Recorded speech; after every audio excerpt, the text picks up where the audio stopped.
La novela de Huasipungo es una novela o una historia escrita por el novelista ecuatoriano Jorge Casa.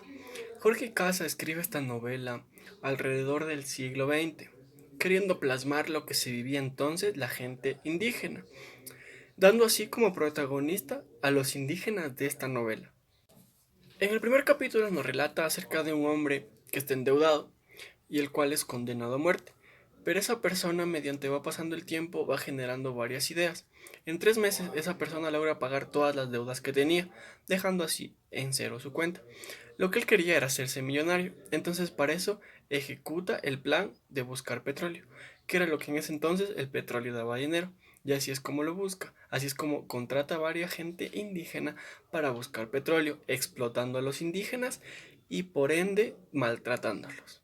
En el segundo capítulo nos relata y nos habla acerca de cómo Andrés empieza su travesía para llegar a Huasipungo, empezando y entrando por un sendero un poco raro, pero él estaba lleno de confianza de llegar a su objetivo. Entonces Andrés, por ende, empieza esa travesía.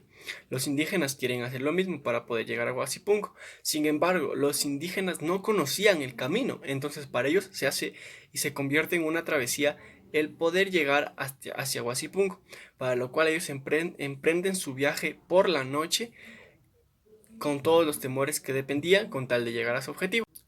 En el tercer capítulo nos expresa acerca de cómo los indígenas, tanto hombres como mujeres, eran maltratados por el mayordomo.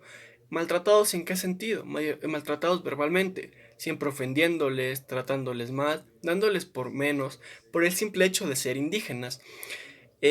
Otro acontecimiento importante que sucede en este capítulo es que la leña y el carbón se convirtió en algo demandado en todos los pueblos para poder cocinar, para poder utilizar los ferrocarriles, todas esas cosas. Entonces, el carbón se convirtió en algo demandado, por lo cual Don Alfonso, un personaje muy importante dentro de esta novela, contrata a 30 indígenas para a partir de ahí salir a buscar carbón y poder vender y poder tener dinero. El cuarto capítulo se sigue basando sobre Andrés. Andrés sufrió un altercado en el cual quedó lastimado su pierna, para lo cual él accede donde un brujo. ¿Por qué donde un brujo? Para ser curado rápido y poder continuar con sus labores. Entonces Andrés va donde el brujo y el brujo le hace varios curamentos. Después de 15 días Andrés vuelve. No está en perfectas condiciones, pero Andrés puede volver a trabajar. Entonces Andrés vuelve a su pueblo y vuelve a donde es él. Cuando Andrés está ahí, escucha que en la noche hay varios lobos que quieren robarse a los animales. Andrés, aún lastimado, decide salir adelante y decide salir a proteger, demostrando un acto de valentía y demostrando el que decidió correr el peligro con tal de ayudar a los animales. En el quinto capítulo nos habla acerca de los Pereira. Era una familia un poco adinerada, que decide hacer una fiesta para todos, en la cual invitó a Andrés, a don Alfonso, a los indígenas y a varias personas de su entorno.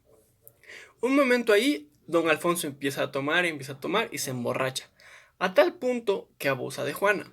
Esto causó mucho descontento en los indígenas, pero en ese entonces los indígenas no se quejaban por lo que hacía su patrón. Entonces los indígenas prefirieron callar y hacer como que si no vieron nada, al igual que Juana. Juana no puso ninguna resistencia cuando fue abusada por don Alfonso, porque no querían perder su trabajo. En el capítulo 6 nos habla acerca de que los indígenas ya se cansaron de ser maltratados verbalmente y hasta físicamente, por lo cual deciden buscar a don Alfonso para que don Alfonso les ascienda de puesto y les ponga en un puesto igual a los mestizos y no sufrir discriminación por parte de los mestizos. A pesar de todo lo que ellos hicieron, como fue carreteras, fue buscar carbón, fue siempre proteger al pueblo y al pueblo, don Alfonso decide que ellos no tienen que ser ascendidos. Don Alfonso les dice que no. Entonces, esto genera cierto descontento entre los indígenas y esto genera alegría entre los mestizos. Entonces, los mestizos, a partir de que ellos fueron rechazados por don Alfonso, los mestizos incrementan sus burlas y su discriminación hacia los indígenas, haciendo que ellos se sientan mal. En el capítulo 7 nos habla acerca de cómo un chagra muere ahogado. Ellos trabajaban en unos fogales, entonces los trabajos en estos fogales eran muy difíciles y muy duros. Él cae al río. Él trata de salir, pero mientras más trataba de salir y mientras más esfuerzo hacía por salir, más se hundía. Al ver el patrón esto, manda a varios indígenas para que lo ayuden y pueda salir.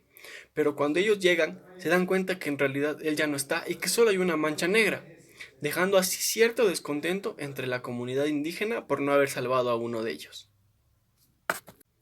En el capítulo 8 nos habla acerca de cómo los indígenas reprochan en contra de Dios, porque el río que cruzaba por su pueblo se desmorona a tal punto de que arrasa con todo lo que se encuentra, teniendo así que los indígenas salir de su lugar de origen, de su lugar, de su comunidad, saliendo y dejando todo, animales, ropa, casas, pertenencias, dejando todo por el desmoronamiento del río, lo que hace que los indígenas reprochen y vayan en contra de Dios preguntándole el por qué hizo esto, poniéndose así en contra de la voluntad de Dios. Esto ha sido un resumen de los 8 primeros capítulos acerca de Huasipungo.